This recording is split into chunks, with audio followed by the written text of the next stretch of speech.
दोस्तों नमस्कार। हमने जो पिछले बार पूर्णमासी कथा आपको सुनाई थी उसका आगे का भाग सुनाने जा रहे हैं। आप इसको ध्यानपूर्वक सुने। मैं विवाह के अन्य कार्य में लड़के के साथ हो जाएंगे ऐसा सोचकर वह देवीदास के मामा से जाकर बोला कि तुम थोड़ी देर के लिए अपने भांजे को हमें दे दो, जिससे विवाह व लगन का सब कृत्य सुचारू रूप से हो सके। तब उसका मामा कहने लगा कि जो कुछ भी मधुरपकक आदि कन्यादान के समय वर को मिले वह सब हमें दे दिया जाए, तो मेरा भांजा इस बारात का दूल्हा बन जाएगा।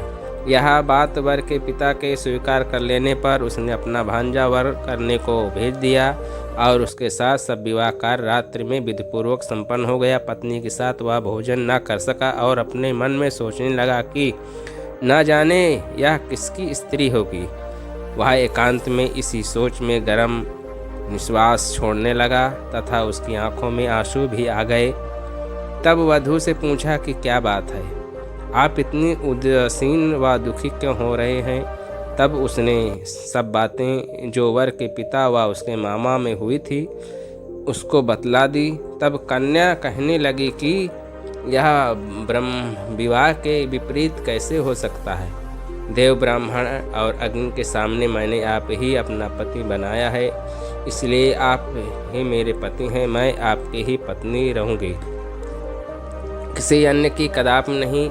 तथा देवीदास ने कहा, ऐसा मत करिए क्योंकि मेरी आयु बहुत थोड़ी है। मेरे पश्चात आपकी क्या गति होगी, इन बातों को अच्छी तरह विचार लो। परंतु वह दृढ़ विचार वाली स्त्री बोली कि जो आपकी गति होगी वही मेरी गति होगी।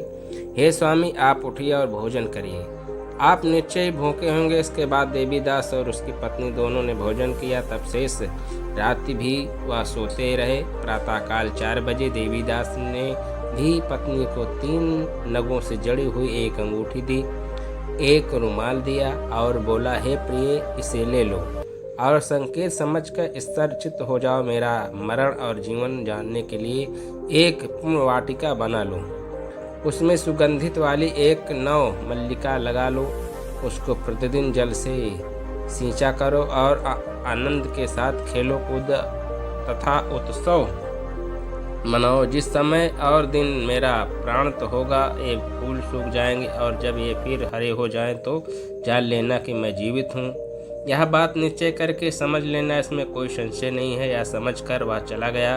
प्रातःकाल होते ही वहाँ पर बाजे गाजे बजने लगे और जिस समय विवाह के कार्य समाप्त करने के लिए वर तथा सब बाराती मंडप में आए तो कन्या ने वर को भली प्रकार से देखकर अपने पिता से कहा, यह मेरा पति नहीं है, मेरा पति वही है जिसके साथ रात्रि में मेरा प्रणग्रहण हुआ था।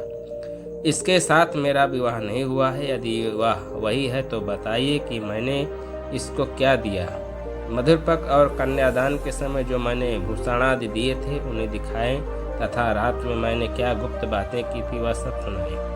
पिता ने उसके कथा अनुसार वर को बुलाया। कन्या की यह बातें सुनकर वह कहने लगा कि मैं कुछ नहीं जानता। इसके पश्चात लज्जित होकर वह अपना सा मुंह लेकर चला गया और सारी बारात भी अपमानित होकर वहां से लौट गई। भगवान श्री कृष्ण बोले, हे माता, इस प्रकार देवीदास काशी विद्याध्ययन के लिए चला गया। जब कुछ समय बीत गया तो काल से प्रेरित होकर एक सर्प रात के समय उसको डसने के लिए वहां पर आया। उस विषधर के प्रभाव से उसके शयन का स्थान चारों ओर से विष के ज्वाला से विषैला हो गया, परंतु वृतराज के प्रभाव से उसको काटने न पाया, क्योंकि पहले ही उसकी माता ने 32 पूर्णिमा का व्रत कर रखा था। इसके बाद मध्यम के समय स्वयं काल वहां पर आया और उसके शरीर पर बड़ा भगवान की कृपा से उसी समय पार्वती जी के साथ ही श्री शंकर जी वहां पर आ गए। उसको मूर्छ दशा में देखकर पार्वती जी ने भगवान शिव जी से प्रार्थना की, महाराज, इस बालक की माता ने पहले 32 पूर्णिमा का व्रत किया था, जिसके प्रभाव से हे भगवान आप इसको प्राण दान दे दें। भवानी के कहने पर भक्तवत्सल भगवान श्री शिव जी ने उसको प्राणदान दे दिया। इस व्रत के प्रभाव से ही काल मृत्यु को छोड़ देना पड़ा और वहाँ स्वस्थ होकर बैठ गया। उधर उसकी स्त्री उसके काल की प्रतीक्षा किया करती थी। जब उसने देखा कि वह उस पुष्प वाटिका में पत्र पुष्प कुछ भी नहीं रहे तो उसको अत्यंत आश्चर्य हुआ, और जब वह वैसे ही हरी भरी हो गई तो वह जान गई वह जीवित हो गए हैं। यह देखकर बहुत प्रसन्न मन से अपने पिता से कहने लगी कि पिता जी, मेरे पति जीवित हैं, आप उनको ढूंढिए। जब 16वां वर्ष व्यतीत हो गया तो देवदास भी अपने मामा के साथ काशी से चल दिया। इधर उसके ससुर उसको ढूंढने के लिए अपने घर से जाने वाले ही थे कि वह दोनों मामा भांजे वहां पर आ गए। उसको आया देखकर उसका ससुर बड़ी प्रसन्नता के साथ उसको अपने घर में ले आया। उस समय नगर के निवासी भी वहाँ इकट्ठा हो गए और सबने निश्चय किया अवश्य इसी बालक के साथ इस कन्या का विवाह हुआ था। उस बालक को जब कन्या ने देखा तो पहचान लिया और कहा कि यह तो वही है जो संकेत करने गया था। तदुपरांत सभी कहने लगे कि भला हुआ जो यहाँ आ गया, और सब नगरवासियों ने आनंद मनाया। कुछ दिन बाद देवीदास ने अपनी पत्नी और मामा के साथ अपने ससुर के घर से बहुत सा धन दहेज में लेकर अपने घर के लिए प्रस्थान किया।